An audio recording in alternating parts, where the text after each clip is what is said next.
नमस्कार, सलाम, राम राम आप सभी को। Welcome back to the Indians family new के ब्लॉग। आशा करती हूँ आप लोग बिल्कुल ठीक होंगे, जहाँ भी होंगे सुरक्षित होंगे।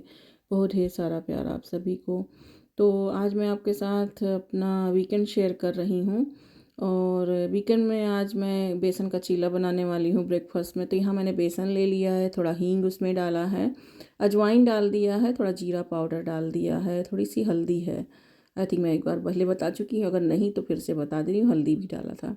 और यहाँ पर है पालक और ब्रोकली है और शिमला मिर्च है, साथ में प्याज में थोड़ा सा लूँगी। और उसके बाद फिर इसको जो है अपने इसी इलेक्ट्रॉनिक चॉपर में चॉप कर लूँगी बिल्कुल बारीक सा।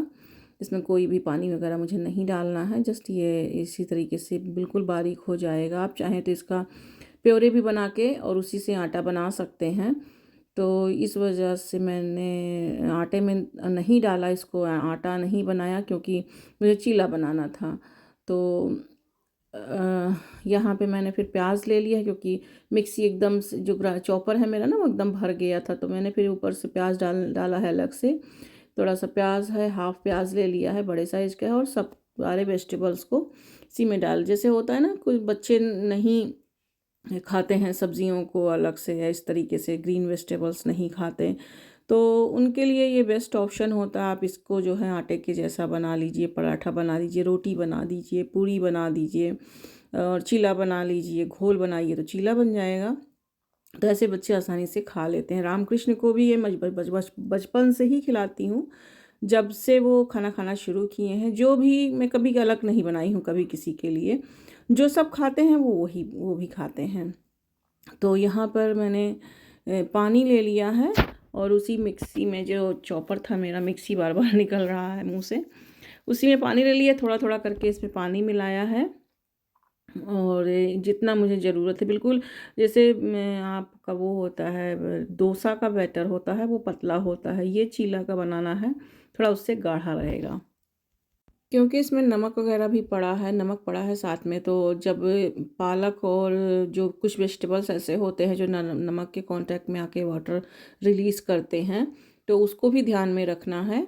और एकदम से पानी डाल के यहाँ पे एकदम पतला नहीं कर देना है। तो मैंने उतना ही पानी डाला है और थोड़ा उसमें जो खुद का वाटर रिलीज़ होगा बस उतना ही है। उसके बाद यहाँ पर तवे पे मैंने ऑयल किया है और उसके बाद ये बस बिछा दिया है, इस पर 2 स्पून डाला है और ये इसको फैला दिया है। थोड़ा थिक साइड का बना रही हूँ तो दो दो दो चीला बच्चे खा लेंगे।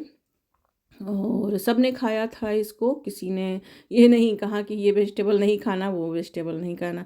अच्छा, मुझे याद आया, मैंने फ्रोज़न इसमें जो है कैरेट और बीन्स भी लिए हैं। वो शायद आपको नहीं मैं दिखाई हूँ, क्लिप में कहीं मिस हो गया है, बट आपने इसको पीसते समय देखा होगा। और अच्छे से इसको 5 से 7 मिनट एक पराठा होने में हो जाता है। ये देखिए, ये मैं जो है प्रियंका को निकाल रही हूँ क्योंकि प्रियंका जैम से खाती है और शिवांश जो है केचप से खाता है। अब आ जाते हैं, सबका नाश्ता पानी हो गया है। तो फ्रिज के ऊपर वाला ये हिस्सा बहुत गंदा हो रखा था, काफ़ी दिनों से साफ़ करना, तो ये दिवाली टाइम पर हुआ था, तब से टाइम नहीं मिला। तो बस साफ़ सफाई थोड़ा सा कर दूंगी क्योंकि हमारे रामचंद्र जी आ रहे हैं भाई। दिवाली काइंड आप समझिए हमारे लिए तो ये है, हम तो दिवाली पूरा मनाएंगे घर में अपने। और बनाऊंगी भी, जो जो मुझसे बन पड़ेगा अपने भगवान को भोग लगाऊंगी, राम लला जी को भोग लगाऊंगी, ठाकुर जी को प्रसन्न करूंगी, उनका स्वागत करूंगी। तो बस यहाँ पे ये थोड़ा सा जो है साइड वाला जो हमारा शेल्फ था, ये भी मैंने कहा कि हाँ चढ़ी ही हूँ जब स्टूल पे तो साफ़ कर देती हूँ। तो यहाँ मैंने इसको भी साफ़ कर दिया है। फ्रिज के ऊपर थोड़ा सा मैंने जो है स्प्रे डाल के छोड़ दिया है क्योंकि वहाँ पे थोड़ा सा जमा जमा सा था, तो वो मैंने सोचा कि थोड़े जब तक इधर मैं करूँगी तब तक वो वाला जो है थोड़ा सा सही मुझे से होता है ना कि थोड़ा गर्म पानी है उससे डाल दो, क्योंकि किचन में है फ्रिज तो थोड़ा ऑयली दिखता ही है, हो जाता है ऊपर से। काफ़ी दिनों से साफ़ भी नहीं हुआ था तो लगे हाथ, इसको मैंने अच्छे से साफ़ कर दिया। यहाँ पे जो कुछ मुझे ऊपर, जैसे ये अरोमा डिफ्यूज़र है मेरा यहीं पे रहता है, थोड़ा इसको डाल के ऑन कर दिया है। और बस ये थोड़ी देर चलेगा, अच्छी सी स्मेल आ जाएगी, यहाँ पे खुशबू आ जाएगी और उसके बाद फिर मैं अपना शावर वगैरह लूँगी। और उसके बाद फिर जल्दी से आज मैं खाना कुछ ऐसे जल्दी पल्दी वाला ही बनाऊँगी। और ये लाइट नहीं जल रही थी तो मैंने सोचा लाइट क्यों नहीं जल रही है। नहाया, उसके बाद शावर लेने के बाद मैंने फिर ये मिक्स वेजिटेबल वाली खिचड़ी बनाई है। और ये खुला ही आज मैंने बनाया है अपने देसी स्टाइल में। कोई भी इसमें प्रेशर वगैरह नहीं लगाया है, सारा मिक्स वेजिटेबल है इसमें। और थोड़ा सा मैंने यहाँ काली दाल है उड़द की, और थोड़ी सी मूंग की दाल के साथ बनाई है। बहुत अच्छी खिचड़ी होती है ये, कभी रेसिपी मैंने आपके साथ शेयर करूँगी। आज जल्दी जल्दी था क्योंकि मुझे भगवान जी के लिए अपने भोग बनाना था, और यहाँ किचन फिर से साफ़ करके सब शुद्धता से बनाना था। तो इस वजह से मैंने फिर जो भी बच्चे भी भूखे थे, तो मैंने सोचा भूख लग गई थी, दोपहर का टाइम हो ही गया था, नाश्ता का टाइम ख़त्म हो गया था। तो फिर यहाँ खाना पीना हुआ। उसके बाद एक पार्सल आया था तो मैंने सोचा आपको दिखा देती हूँ। प्रियंका का बर्थडे आ रहा है तो उसके लिए कुछ सरप्राइज़ लिया है मैंने। तो ये इंस्टाग्राम एक स्टोर है, मैंने वहाँ पर देखा था इसको। तो मैंने सोचा, बहुत डरते मैं ऐसे स्टोर, ऐसे कोई जैसे एड्स वगैरह दिखाते हैं, आता रहता है कभी फेसबुक पे कभी इंस्टाग्राम पे, मुझे थोड़ा डर लगता है चीज़ों को इस तरीके से मंगाने। पता नहीं क्या होगा, सही है कि नहीं है, कि जेन्युइन है। मतलब ऐसे डरते डरते मैंने मंगा लिया। सो ये एक जो है, ये एक शॉप था, नेवाह करके था। तो इनका काफ़ी दिनों से मेरे पास जो है ऐड आ रहा था, तो मैंने सोचा चलो देखते हैं। और ये दिखा रहे थे बार बार, उसमें जब वीडियो देखती थी मैं, दिखाते थे कि सब कुछ वाटर प्रूफ भी है। और तो मैंने सोचा चलो एक मंगा कर देखती हूँ उसके लिए। और ये इसमें 50% की 20% शायद जाने ऑफ भी है। तो मैंने एक ब्रेसलेट मंगाया था, और ये ब्रेसलेट जो है डायमंड के साथ में है। ये सिल्वर में भी है, गोल्ड में भी है। तो बीच में यहाँ पे ये एक साइड में ये पूरा डायमंड लगा हुआ है, और इधर में ये गोल्ड का पूरा है। और ये खुल भी जाता है, तो मैंने सोचा प्रियंका को अच्छे से हो भी जाएगा। तो मैंने यहाँ पे एक मंगाया था, और जैसे दो मंगाओ कोई चीज़ तो ये दो के साथ एक आपको फ्री एज ए गिफ्ट मिलता है। तो ये एक मंगाया ये, और एक मंगाया था मैंने रिंग। बट इन्होंने उसके साथ चूज़ करके मुझे ये तीनों, मैंने इस तरीके से मैंने सोचा था दो उसके लिए मंगाती हूँ, एक अपने लिए एक उसके लिए मंगा लूँगी, और एक रिंग मंगा लूँगी। तो जब मैंने रिंग चूज़ किया तो ये आइटम इसके साथ फ्री हो गया। तो मैंने कहा चलो भाई अच्छी बात है। तो ये रिंग था, ये मंगाया है। चाहे प्रियंका पहनना होगा वो पहन लेगी। मंगाया मैंने अपने लिए था, लेकिन देखती हूँ उसे पसंद आएगा तो वो ले लेगी। तो इस रिंग को मंगाने के प्राइस जब मैंने ऐड किया इस रिंग को, तो ये जो बैंगल्स था वो जो है ब्रेसलेट, ये जो है इसके साथ फ्री हो गया। तो मैंने कहा चलो ठीक है। तो थोड़ा ये मैंने इस फिंगर के लिए मंगाया था। ये भी बीच में डायमंड्स लगे हुए हैं और गोल्ड में है। तो मैं लिंक डाल दूँगी, अगर किसी को यूके रहते हो तो आप जो है मंगाना चाहें गिफ्ट आइटम बच्चों के लिए, खुद के लिए, किसी के लिए भी तो सही है। और अफोर्डेबल था, कोई ऐसा जो है महंगा नहीं था। तो मैंने पहली बार ट्राई किया कुछ इंस्टाग्राम से। वरना ऐसे मैं कहा ना आपसे, मैं डरती हूँ नॉर्मली। और ये ऐसे यहाँ से खुल जाता है, और मैं खोल ही नहीं पा रही थी कि किधर से खोलूँ। तो इस साइड से खोलने का इसका सिस्टम था। तो एक मैंने अपने लिए मंगाया था, एक उसके लिए मंगाया था। तो एक वो ले लेगी, मैं दोनों उसको दिखा दूँगी, अगर उसे लेना होगा दोनों ले लेगी। लेकिन ये ब्रेसलेट सिर्फ एक ही हाथ में पहने जाते हैं, दो हैंड में नहीं पहने जाते हैं। और ये ठीक से मैंने बंद नहीं किया था तो खुल भी गया। तो यस, यही था उसके लिए, ये सरप्राइज़ गिफ्ट है। अगर उसने मेरा वीडियो पहले नहीं देख लिया, हालांकि जो है ऐसे तो यूट्यूब पे नहीं जाती है, बच्चों का यूट्यूब है तो बच्चों पे ही रहती है। हम लोगों के बड़ों के ग्रोन अप पे नहीं जाती है। तो नहीं अगर उसका ध्यान गया तो फिर नहीं देखेगी। मैंने आपको आपके साथ शेयर किया तो मुझे अच्छा लगा। ये बहुत हल्का सा भी है, और डेली यूज़ वेयर में है, आप डेली भी इसको वेयर कर सकते हैं। बीच में डायमंड है, इसके साइड साइड में ये जो स्ट्रिप दिख रहा है आपको, इस पे डायमंड है, और बाकी गोल्ड में है। तो आप लोग बताइए कैसा लगा।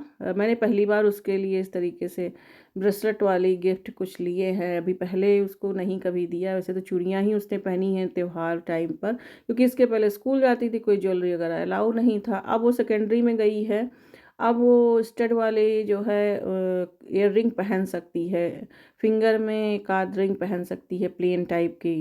तो यह सभी थोड़ा थोड़ा अलाउ हुआ है, तो मैंने उसके लिए फिर पहली बार ही ये लिया है। और कि ये अपना डेली वेयर में भी वो पहन सकती है, बैंगल्स डाल लेगी हाथ में, स्कूल जाते समय भी रह पहनेगी तो कोई प्रॉब्लम नहीं होगा। और इस तरीके से ये एक ऐसे पाउचेस है, पाउच के साथ में ये आया था, अच्छी सी इसकी पैकिंग भी थी। तो ऊपर का तो मैंने सब हटा दिया था। उसके बाद इसकी फ्रेंड आई हुई थी, तो उसके बाद ये शाम का टाइम हो गया डिनर का। तो उसके लिए मैंने ये पिज़्ज़ा रख दिया था, डाल दिया, पिज़्ज़ा बनाया बच्चों को। फिर पिज़्ज़ा रात में खाना था शाम में। तो जैसे दूसरे के बच्चे होते हैं ना, तो इजी यही मुझे पड़ता है कि मैं कुछ बनाऊँ उनके लिए पराठा पराठा और उनको ना समझ में आए तो फिर वो सही नहीं होता है। तो फिर मैंने यहाँ पे पिज़्ज़ा ही सबके लिए बना दिया था। तो मिनी साइज़ का पिज़्ज़ा एक छोटा छोटा था, ऐसे रख दिया था, जिसमें रामकृष्ण ने भी खाया और बच्चों ने भी खाया, सब ने। तो उसके बाद सब चले गए, वो उसकी फ्रेंड चली गई, पूरे दिन वो यहीं पर थी। डिनर के बाद वो चली गई थी, तो फिर मैंने सोचा कि अब चलो यहाँ पर मिठाई बनाते हैं। सब किचन वगैरह साफ़ किया फिर से, और उसके बाद सब यहाँ मिठाई बना रही हूँ। तो मिठाई में आज मैं अपने अयोध्या का प्रसिद्ध जो है खुरचन का पेड़ा बना रही हूँ अपने रामलला जी के लिए। तो यहाँ पर मैंने जो है ये इंस्टेंट वाला ही पेड़ा बनाया है, जल्दी वाला, झटपट वाला। वो जो खुरचन का पेड़ा होता है बिल्कुल प्रॉपर, लेकिन टेस्ट में इसमें कोई कमी नहीं है, बिल्कुल वैसा ही लग रहा है। 19-20 है ज़रा सा, मैं ये कहूँगी। तो यहाँ पे मैंने 1 कप मिल्क लिया है, 2 कप यहाँ पे मिल्क पाउडर ले लिया है, और यहाँ पे 1 कप है चीनी। बस इसको जो है सब मिला दिया है। तो चीनी मिलाने के बाद थोड़ा सा और लिक्विड हो जाता है, इस तरीके से रनी हो जाता है। थोड़ी देर इसको और भूनेंगे, और इसको मैं बिल्कुल ऐसे जैसे टॉफ़ी का कलर होता है ना, वैसा बिल्कुल करूँगी, तभी वो खुरचन वाला टेस्ट इसमें आएगा। अ, बस चला चला के, और यहाँ पे 2 चम्मच मैंने घी ले लिया है। लगातार इसको चलाना है, क्योंकि जो है कि स्टील की कढ़ाई है ना, तो वैसे तो है मोटी तले की कढ़ाई, लेकिन कोई भरोसा नहीं है, जल ही जाता है। और क्योंकि ये सिर्फ खुरचन का पेड़ा नहीं है, तो इसको मैंने केसर पेड़ा बनाने के लिए थोड़ा सा केसर भी मिलाया है, और यहाँ पे थोड़ा सा गुलाब जल मिलाया है। उससे जो है खुशबू बहुत अच्छी आती है पेड़े के अंदर। तो जो लोग मथुरा साइड में रहते होंगे उनको पता होगा कि मथुरा का, अयोध्या में कनक भवन मंदिर है हमारे यहाँ। तो कनक भवन में वहाँ का पेड़ा बहुत फेमस है, और बहुत मतलब टेस्टी होता है। तो ये टेस्ट बिल्कुल ऐसा ही आया है। भगवान जी को भोग भी लगाया मैंने फिर दूसरे दिन। यह हमारा मावा हो चुका है, और यहाँ प्रियंका खड़ी हुई है, पूछ रही है कि मम्मा क्या बना रही हो। स्मेल बहुत अच्छी आ रही है। तो मैंने कहा बना तो रहे हैं, स्मेल अच्छी आ रही है वो भी सही है, लेकिन ये भी खाने को नहीं मिलेगा, ये मैं बना रही हूँ भगवान जी के लिए। तो बोली ओह दैट्स ओके, तब वो कह के चली गई। फिर उसके बाद अब यहाँ पे ये पेड़ा जो है जमने लायक हो गया है अच्छे से, लेकिन क्योंकि अभी बहुत ही गर्म है, यहाँ नीचे मैंने गैस बंद कर दिया है, और इसको जो है निकाल लेंगे इसी प्लेट में। और थोड़े मतलब कम से कम 1 घंटे के बाद फिर मैंने इसको बनाया है, क्योंकि तुरंत इसको नहीं बना सकती थी, बहुत गर्म था और तुरंत ये बनता भी ना। तो लास्ट में यहाँ इलायची डाल के, इलायची पाउडर डाल के, और बस इसको उतार दिया है मैंने। थोड़ी देर इसी में चलाया है कि ये ठंडा हो जाए, और चलाते चलाते ये कुछ इस तरीके से हुआ। फिर इसको जो है ऐसे थाली में निकाल दिया है, और इसी थाली में ही निकाल के छोड़ दिया। ठंडा हो जाने के बाद फिर इसको मैं पेड़े का शेप दे दूँगी।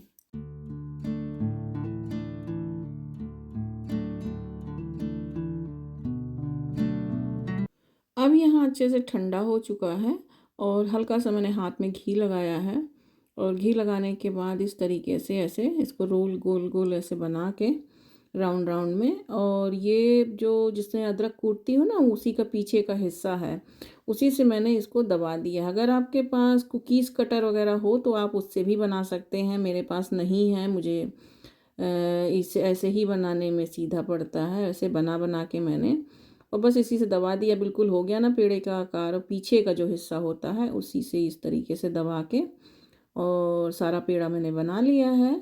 और बिल्कुल ये वैसे ही खुरचन के पेड़े की तरह, खे मतलब केसर खुरचन पेड़ा आप कह सकते हैं। एक एक काजू ऐसे डेकोर कर दिया है ऊपर में। और बस थोड़ा थोड़ा ही बनाया है, ज़्यादा नहीं बनाया है।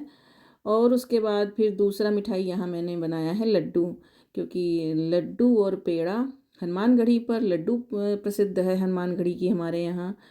तो अब रामलला जी के लिए बनाया मैंने, तो फिर हनुमान जी के लिए कैसे ना बनाती, तो फिर मैंने कहा नहीं, बेसन का लड्डू भी बनाती हूँ। तो यहाँ मैंने बेसन लिया है, और बेसन ये मैंने नया पैकेट खोला है, जो खाते हैं हम लोग कढ़ी वगैरह बना के, वो जो यूज़ किया है वो नहीं लिया है, नई पैकेट में से मैंने बेसन लिया है। 2 कटोरी यहाँ पे मैंने बेसन लिया है, 1 कटोरी मैंने घी लिया है। 1 कटोरी से थोड़ा सा कम रहा होगा घी, क्योंकि घी बाद में अभी भी पड़ेगा, इस वजह से मैंने थोड़ा भी कम लिया, लेकिन टोटल 1 कटोरी घी इसमें था। मैंने आपके साथ कई बार बेसन के लड्डू शेयर किए हैं, बेसन बना के घर में मैंने शेयर किया है, चने के दाल से मैंने बेसन बनाया भी है, और वो भी मैंने आपके साथ शेयर किया है लास्ट ईयर में। तो आप मैं लिंक डाल दूँगी, आप अगर वो वाला लड्डू देखना चाहते हो तो आप वहाँ जाकर चेक कर सकते हैं। फिर इसको भूनते भूनते, ये लगातार ऐसे भुनने के बाद अच्छी सी इसमें खुशबू आने लग जाती है, और इस पॉइंट पे ऐसा हो जाता है ये। मैंने यहाँ पे थोड़ा सा घी डाला था बाद में, फिर पहले ही तो यहाँ पे ये पाउडर बनना, मतलब थोड़ा सा दरदरा टाइप का ये मैंने कूट लिया है इसको, मैनुअल चॉपर में कह लीजिए, उसी में थोड़ा सा इसको चॉप कर लिया है सारा। बहुत ज़्यादा बारीक पाउडर एकदम नहीं बनाया है, जस्ट मैनुअल चॉपर में इसको दरदरा कर लिया है। इसमें मैंने लिया है काजू है, बादाम है, और बस उसी के साथ, क्योंकि बच्चे भी खाते हैं, तो ऐसे तो बच्चे खाते नहीं काजू बादाम आप 2 हाथ में तो, लेकिन इसी के बहाने कम से कम वो खा लेते हैं, उनको पता भी नहीं चलता है। तो बस उसको साथ में भून लिया, इसलिए अभी इसी पॉइंट पे डाला है कि वो भी थोड़ा भुन जाए, कच्चापन उसमें से निकल जाए। ये शुगर है, यहाँ का शुगर इतना मोटा तो नहीं होता है, लेकिन मुझे जो है इसको थोड़ा और बारीक करना था, जैसे भुर्रे टाइप का बनाना था। तो इसी जो है अपने इलेक्ट्रॉनिक चॉपर में ही मैंने इसको चॉप कर लिया, मतलब चॉप नहीं किया है, थोड़ा ग्राइंड कर लिया है, और ये और थोड़ा बारीक हो गया है। इससे क्या होगा कि हमारा ये जो बेसन है ना, ये दानेदार भी हो जाएगा, तो हमें सूजी वगैरह यहाँ मिलाने की ज़रूरत नहीं है। और जो ये मैं बेसन लाती हूँ, ये फाल्कन ब्रांड का है, तो फाल्कन ब्रांड में ही घर पे बेसन वो लोग बनाते हैं, तो वो बेसन जो है उतना बारीक नहीं होता है, एक बहुत फाइन नहीं होता, ये थोड़ा दरदरा ही था। तो ये देखिए ऐसे ही कुछ थोड़ा सा जब घी डाला मैंने 1 चम्मच के करीब, तो ये इस तरीके का ये एकदम लिक्विडी हो गया है। उसके बाद इसमें इलायची डाल दिया है, ऑप्शनल है इलायची, चाहें तो डालें चाहें तो ना डालें। शुगर यहाँ नहीं मिलाना है, नहीं तो फिर बेसन का लड्डू आपका नहीं बनेगा। इसको निकाल लिया है कुछ इस तरीके से, ये देखिए लिक्विडी होने के बाद फिर सूखने लग गया है, और उसके बाद फिर और हो चुकी है यहाँ पे रात, डार्क हो ही गया है, कर्टन वगैरह मैंने बंद कर दिया है, और मैं यहाँ पर अकेले बना रही हूँ, क्योंकि सब सोने चले गए हैं। मैं ही ये बची हुई हूँ जो मैं सोई नहीं हूँ अभी, क्योंकि ये सब तसल्ली का काम होता है, और छोटे बच्चों के साथ तसल्ली से काम करने नहीं मिलता दिन में, तो मैंने कहा आज ही बना लेती हूँ। नेक्स्ट डे फिर भोग लगाऊंगी भगवान जी को, उनका प्राण प्रतिष्ठा है, तो मैंने ये कल ही बना लिया था। तो यहाँ पर जो है अब मैंने इसको एक बड़े से थाली में निकाल लिया है, कि ताकि ये ठंडा हो जाए। कढ़ाई में भी आप रहने दे सकते हैं, लेकिन वो कभी जलने का भी डर होता है, अगर कढ़ाई बहुत गर्म होती है तो जल भी सकता है, और या फिर जल्दी ठंडा नहीं होगा।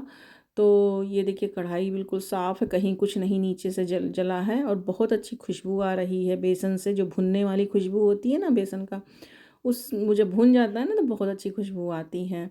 और बस यहाँ पर क्योंकि ये जो सिलिकॉन वाला फिर मैंने ये लिया, जो चलाने के लिए पलटा, ये जो सीधा वाला लिया था ना, जब सबसे पहले मैं बेसन को डाली थी तो मैंने वहाँ पर चेंज कर दिया था, क्योंकि बेसन में लम्स ना पड़ने पाए, उसको उस समय बराबर चलाना होता है, तो इसलिए आप 2 कलछी देख रहे होंगे मेरे हाथ में। तो ये वाले से मैंने फिर चलाया, और ये सही से हम मतलब घूम जाता है, इसमें हर तरीके से सिलिकॉन वाला थोड़ा सा ट्विस्ट हो जाता है ना। तो बस ये ठंडा हो गया है, 1 घंटे के बाद फिर मैंने चेक किया आके, ये ठंडा हो गया था। 1 घंटा भी नहीं था, आई थिंक उससे कम ही रहा होगा। मैं 1 घंटा जस्ट बता रही हूँ, क्योंकि मैंने घड़ी नहीं देखी थी, बता रही हूँ कि 1 घंटा मैंने देखा, छोड़ दिया था 1 घंटे के, लेकिन उससे कम ही रहा होगा। करीब आधा घंटा के बाद मैंने थोड़ा थोड़ा सा हल्का हल्का से गुनगुना बचा जब, वो उससे भी कम, मतलब गुनगुने से भी बहुत, इतना कि मतलब आप हाथ से छू सकते हैं। तब उसके बाद मैंने यहाँ पर सब चीनी मिला दिया है, जो शुगर मैंने बना के रखा था ना, वो शुगर यहाँ मिला दिया है और बस इसको चला देंगे। तो शुगर मिलाने से ना, क्योंकि ये दरदरा टाइप का शुगर है, तो उससे बिल्कुल लड्डू जो है दानेदार हो जाएगा। अब यहाँ हाथ लगाने की तो ज़रूरत पड़ेगी ही, तो सबको जो है, और जब जैसे ही हाथ लगाओ तो लड्डू थोड़ा और पिघलने लगता है। एक तो रूम का, घर का टेम्परेचर भी है, किचन में तो गर्मी होती ही है यहाँ पे हीटिंग की वजह से। मेरे किचन में भी हीटिंग लगा हुआ है, और जब टच करो तो वो मतलब अच्छी सी जो आप बाउंडिंग कर सकते हैं उस फॉर्म में आ जाता है, कि ताकि लड्डू को आप बांध सकें। तो यहाँ पर हो गया है सही से। अब मैं इसको जो है बस सब समेट के छोटा छोटा लड्डू बना लूँगी। और ये देखिए, कोई लड्डू ऐसे नहीं है कि शेप में ना हो रहा हो, थोड़ा हाथ स्टिकी था, तो यहाँ मैंने फिर दोनों हाथ से भी बना लिया जल्दी जल्दी, और लड्डू हमारा शेप लेने लग गया है, शेप फोल्ड करने लग गया, यानी कि आपका मिक्सचर बिल्कुल परफेक्ट है। तो आपका जो बेसन और चीनी का जो मिक्सचर है ना, वो बिल्कुल से परफेक्ट उतरा है। अगर मान लीजिए होल्ड नहीं भी करता है तो थोड़े देर के लिए और छोड़ दीजिए, ये और जम जाए, फिर बनाइए। अब यहाँ पर अगर बहुत ज़्यादा गीला कर देंगे तब तो फिर बेसन ही मिलाना पड़ेगा फिर से, आपको उतना टाइम लगेगा भुनने में। लेकिन वही है कि एकदम गरम अगर शुगर मिलाएंगे ना तो बहुत ज़्यादा ढीला हो जाएगा। तो गरम ये बिल्कुल ही ना रहे, क्योंकि हाथ की गर्मी से भी जनरेट होता है ना, जो घी होता है या शुगर होता है वो जनरेट होता है हाथ की गर्मी से। तो यहाँ पर बस मैं जल्दी जल्दी लड्डू बना दे रही हूँ, और भूतों की तरह मैं अकेले काम कर रही हूँ, बाकी तो सब सो ही रहे हैं। और ये मेरा डे ऑफ डे होता है, और जिस दिन प्राण प्रतिष्ठा है उस दिन भी मैंने छुट्टी ही ले रखी है। तो मेरा लड्डू यहाँ देखिए सब कुछ बन चुका है दोनों हाथ से। लास्ट में मैंने दो चार जो बचे थे उसको ऐसे हाथ से समेट समेट के रख दिया था। अब मैं इसको शेप दे दे रही हूँ।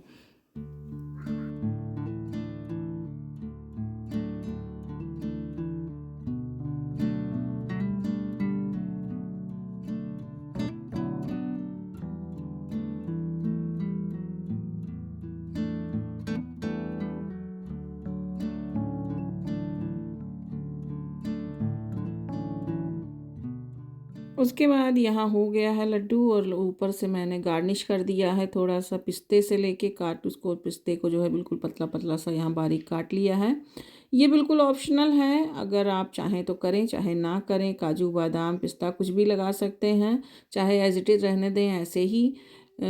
इसका जो है वैसे भी खाने में ये अच्छा लगेगा।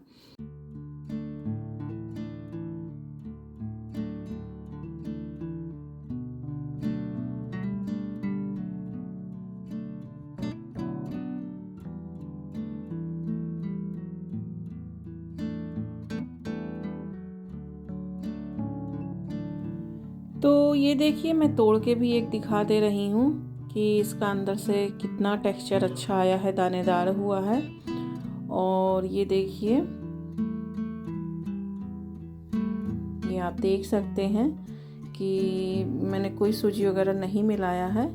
फिर भी ये, क्योंकि चीनी भी जो है उसी टाइप से मिलाया है ना, बहुत थोड़ा, बहुत मोटा भी नहीं है चीनी और बहुत भूरा वाला भी नहीं, मतलब पाउडर वाला भी नहीं है। तो चीनी भी हेल्प करता है इसको दानेदार बनाने में। तो चलिए फिर इसी के साथ इस ब्लॉग का करती हूँ मैं एंड। मिलती हूँ फिर आपसे एक नए ब्लॉग में। अपना ख्याल रखिए, जहाँ रहिए सुरक्षित रहिए। बहुत ढेर सारा प्यार आप सभी को। Bye bye.